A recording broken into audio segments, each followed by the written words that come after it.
Paltrocast. So we got a two-parter to start this off. And the first question is, how are you? And the second thing is, do I get to call you Dave or are you David to everybody on Earth?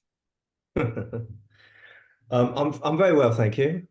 And only my very close personal friends call me Dave. So yes, you can call me Dave. Score. Well, Dave/David, thank you for taking the time.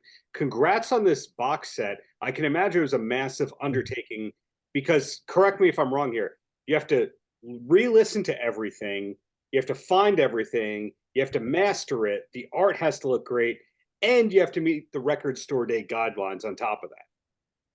Yeah. There's a lot to take care of, but it was quite fortuitous how this came about because I was approached by Independent Project Records.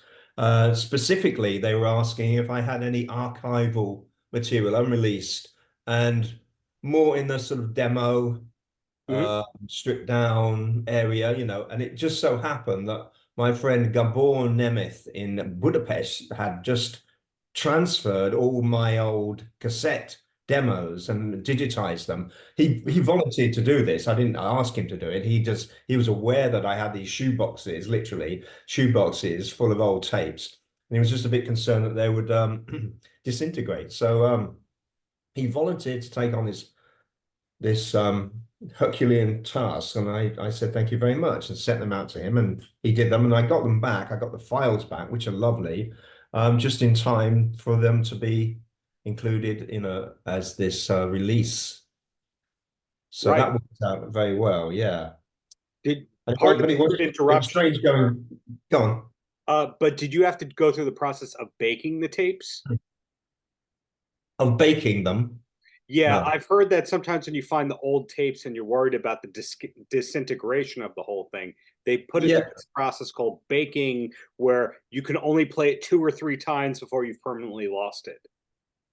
Yeah, I'm familiar with that, but no, because I mean, we were digitizing them, so that was the way we were preserving them.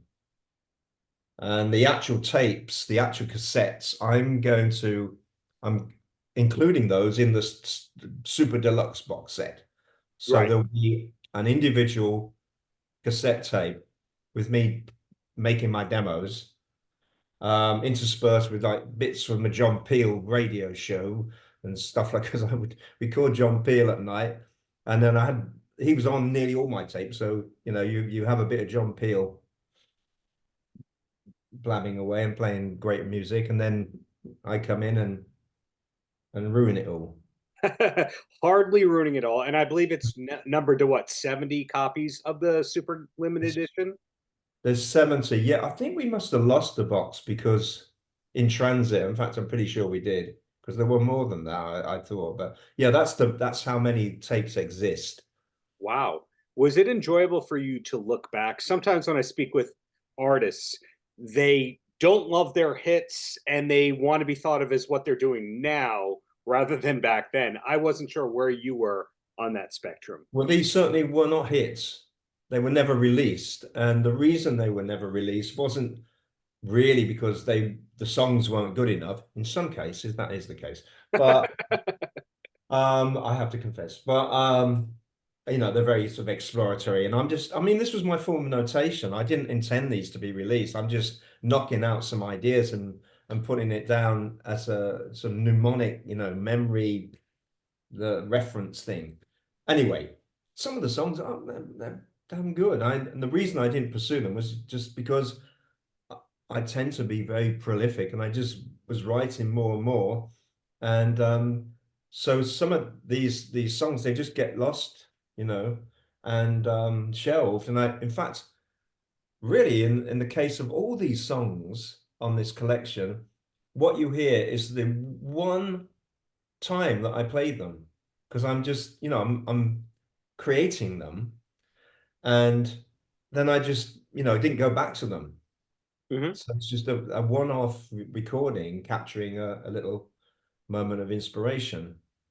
It was odd for me to go back because a lot of the lyrics, I could not work out the lyrics, and I had to I had to transcribe the lyrics, but I had the label help me with that as well. But it was some of them are just unintelligible, and so actually in the lyric sheets where they are really unintelligible, I've written the word unintelligible in parentheses because and anybody's guess. I don't know, and I can't remember writing them. I mean, some of these songs, quite a few of them, in fact. Sure. So And yeah. to launch this, you have that big event, I believe, at the Bodecker Foundation in Portland. How did Yeah. that tie-in happen? Is Portland a city that has a lot of significance to you? Well, it is, but that's not why I'm launching the project there. That came about through the auspices of my friend Brooke Rush, who has ties with that foundation and works with them. And he's a long time aficionado of my music. And he suggested that this would be a perfect location. And I checked it out and I was really impressed with it. It's beautiful setup there, and it is ideal for what we want to do. Got it. Who's backing you in the band for that performance? It's going to be my dear pal Darwin Miners, who's also my manager on bass, very good bass player, and backing vocals, Mhm. and John Bernstein on keys, a really great keyboard player. So that's the little combo. But I'll start the set with 3 solo songs from the actual collection, the Attic collection, Got it. and then The we.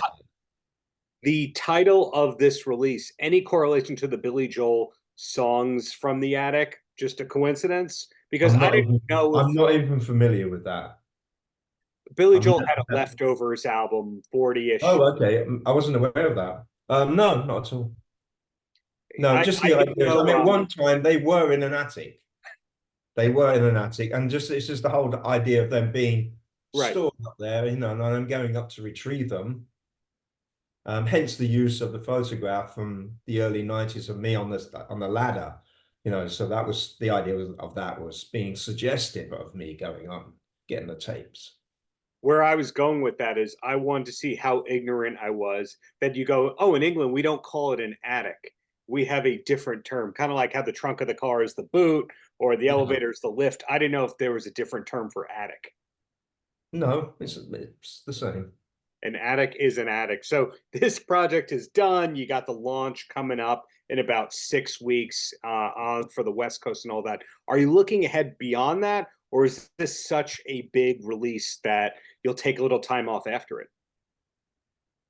I'm not taking time off. I'm just getting straight into other projects, of which there are many, and also some more touring.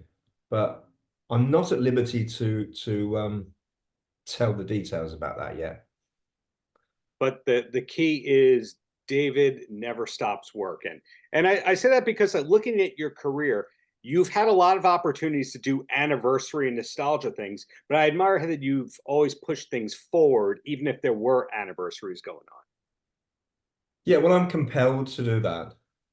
It's just the way I'm built. Yeah. I don't mind honoring the past. I quite enjoy doing that occasionally, but it's never, I don't want to dwell in it. Right. I don't So need to. so if I can keep the compliments going here, I don't know if you're maxed out on compliments today with doing press. Okay. So People. when I think about you and your career, you did have the hits, but you also had the critical acclaim and you kind of had the cult fan base. So, in other words, you got to be commercially successful, yet critically acclaimed at the same time, which is kind of a rarity while celebrated by the indie darlings and the alternative outlets. So, it's really combining all of that for long term success. But is there anything you haven't yet accomplished that you're still hoping will happen in your career? Hmm. Um, Not really. I mean, I don't really look at it like that. I mean, it's just I'm just I just get inspired to do the work, and these ideas just bubble up, and I'm seized and turned on by the ideas. And I mean, I had one today that I'm excited about. I'm not going to tell you about it. It's Right. good. but I just get turned on by ideas and I just carry on working and I'm just sort of lost in the midst of the process really. And I don't look at it in that sort of ambitious in an ambitious way. I'm just doing the work. So it sounds like you're pragmatic about you're making a living doing this and you have to be creative at the same time. Yet you're not one of those artists that goes, in 4 years, I will be playing the opera house in this place. And it's kind of like you're taking things tour by tour, project by project. And if there's leftovers, that's fine by you.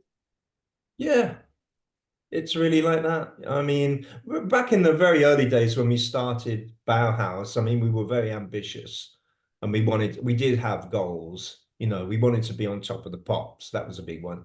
We wanted to play the Hammersmith Palais, and we did, just venues, certain venues. We wanted to go to America. We wanted to play in New York, and we did. Um, and so, yeah, ambition is more of a young man's game, I think.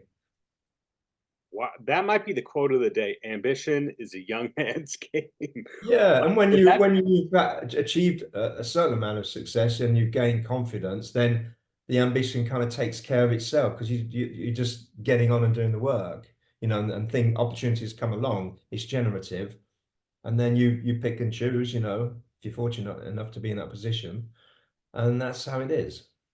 wow? Well, three quick questions and then I'll let you go if you don't Okay. mind.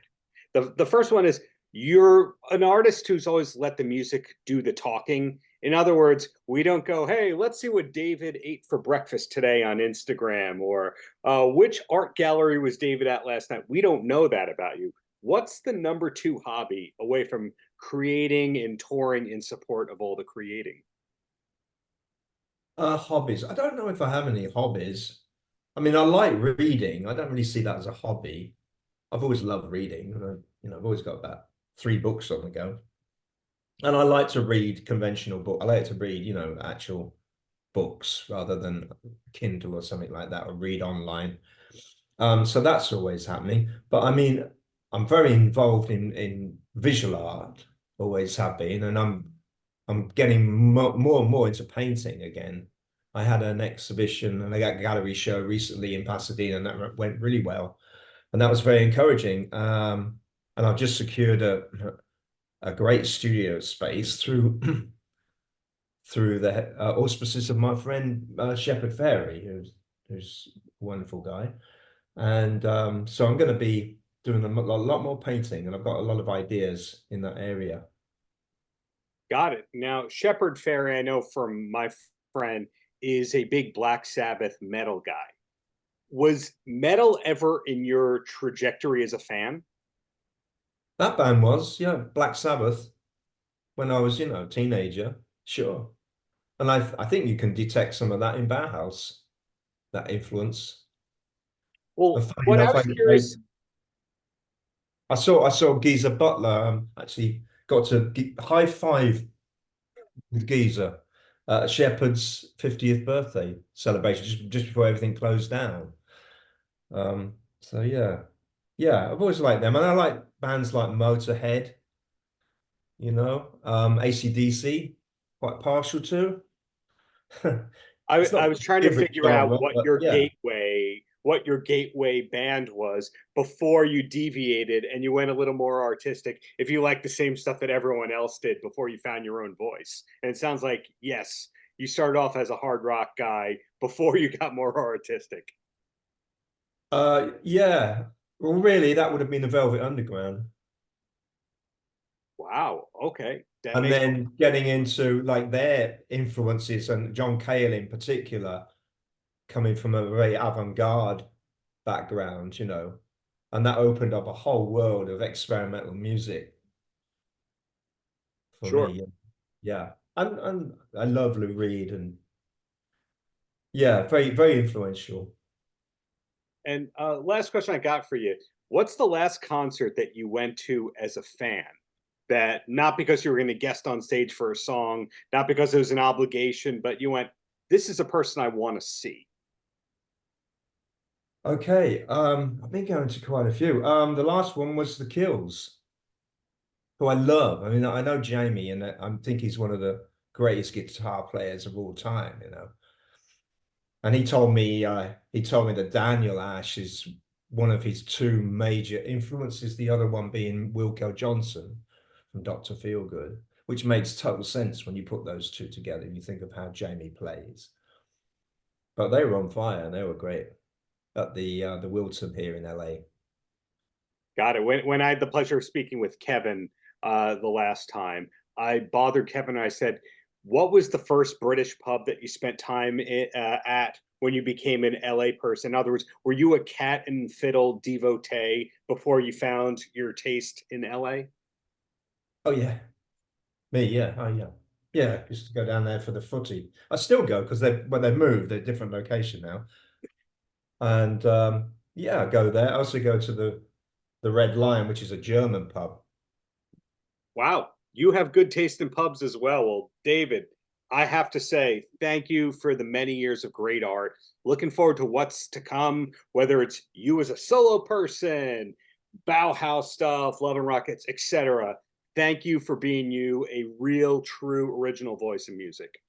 Thank you very much, sir. I appreciate that. Paltrocast.